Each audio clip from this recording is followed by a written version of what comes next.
Welcome to True Blood, Season 5, Episode 12, the finale. Alright, let's get to it. A lot happened. Okay, let's get the small, boring stories out of the way, stories I don't care about. Elseed became Packmaster. Is that all we really need to know?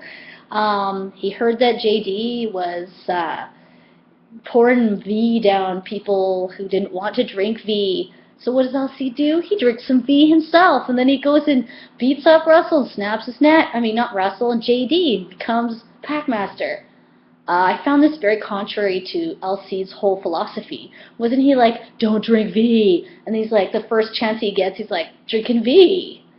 And what's this got to do with anything? Like, I love the actor. There wasn't even a shirtless scene. What was the point of that?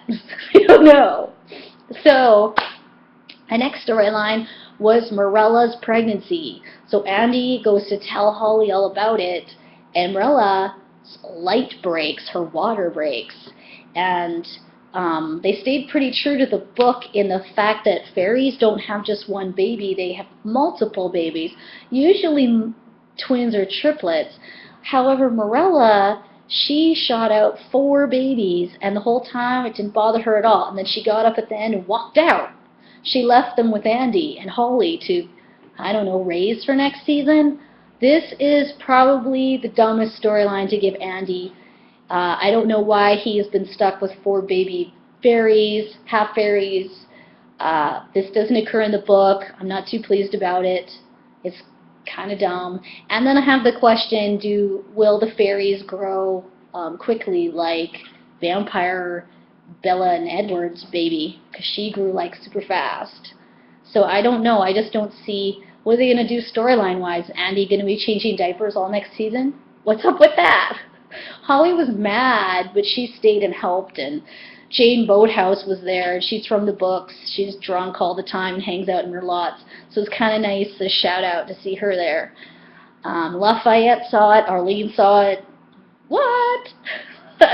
Anyway, 2 small stories out of the way. Not sure why they were there or what the purpose was. So let's get to the main story, Bill's crazy authority.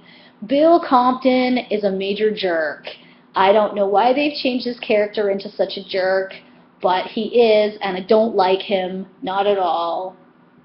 So let's start, I guess, back where Sookie left off, with Russell about to eat all the fairies.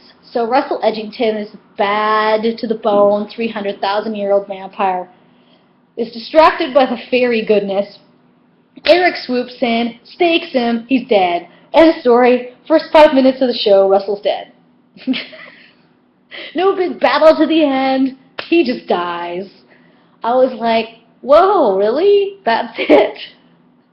Eric, I love Eric. This show had a lot of Eric. Not enough for me, but I mean, if Eric was in every scene, I'd be so happy because I absolutely love him.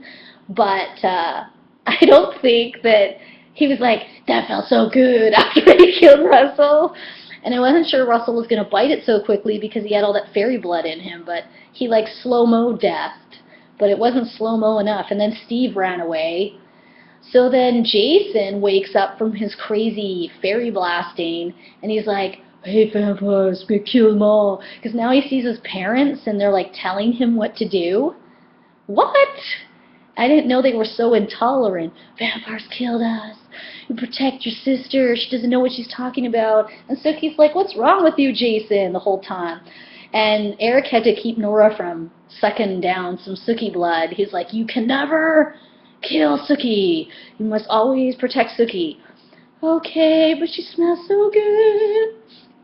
Why did suddenly Sookie smell so good? Because if you remember in the first few seasons when they didn't know she was a fairy, she didn't smell that good. Like, they weren't, like, chomping at the bit to suck her blood. Yes, they loved her and whatnot, but she only has 1/16 blood. It's not like she's brimming with fairy goodness. But she was in the bar, so maybe, I don't know, they're not sticking too much to what I know anyway.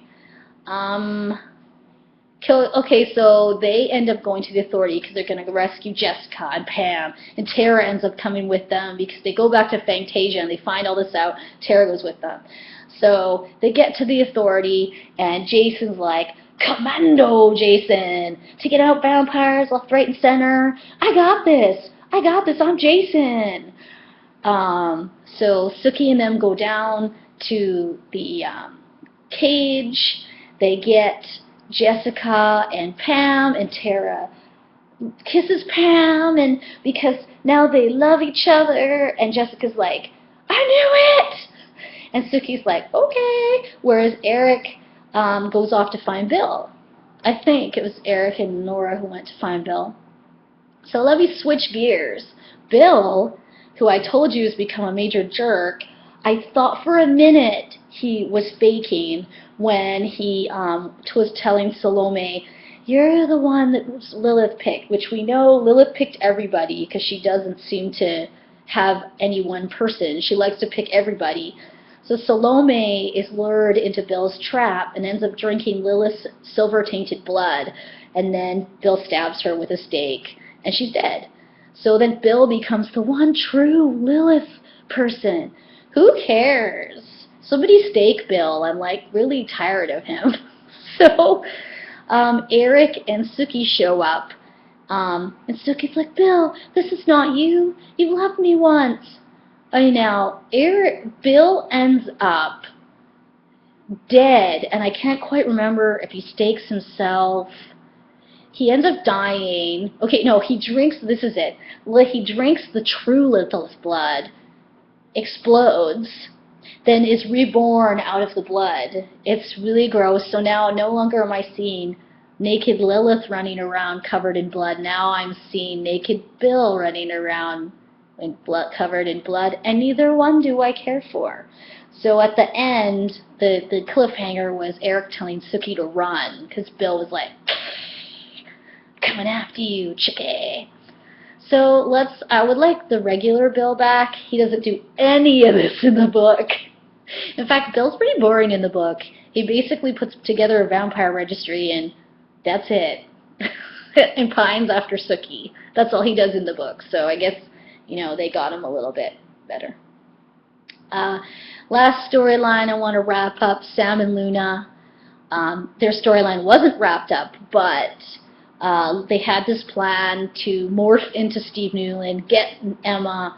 So one of them was a fly, one of them was Steve Newland. I thought Sam was Steve Newland and Luna was the fly, but it turns out Luna was Steve Newland. They got Emma out of the cage. Then Rosalind shows up, the last other Chancellor, and she tells Steve, you better get on camera and tell people that fraternity thing was a lie, or, you better talk about that because people are up in arms. So Luna is forced to pretend she's Steve on camera, and what ends up happening is she shifts back into Luna because you can't shapeshift into people without some serious consequences. And she starts to get really sick. Sam, as the fly, flies into Rosalind and morphs back into himself, and Rosalind explodes because he's inside her. So obviously if you have another human inside you and it suddenly becomes human again, you're going to be dead. Anything that would kill a human, and a fairy would kill anything. So the end of Sam and Luna's story was not that they got out of the authority, because they didn't. Nobody has yet. But that Luna was, I think she's going to die, because you can't keep shape-shifting into people. But to save her own child, she did it. So, and then one other thing that happened at the end was Jessica ran up to Jason. She's like, I love you, Jason.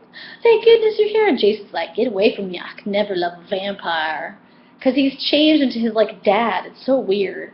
So we're left with next season, Jason being a jerk, Bill being a jerk, Eric and Sookie together. I love Eric and Sookie. And so give me all of that. I love Eric. Keep him, as long as Eric stays Eric, I'm happy. Eric is the best. So everyone still's got to get out of the authority. Andy has 4 fairy babies, and Elsie's the Packmaster. That's where we ended up. So till next season, See you later.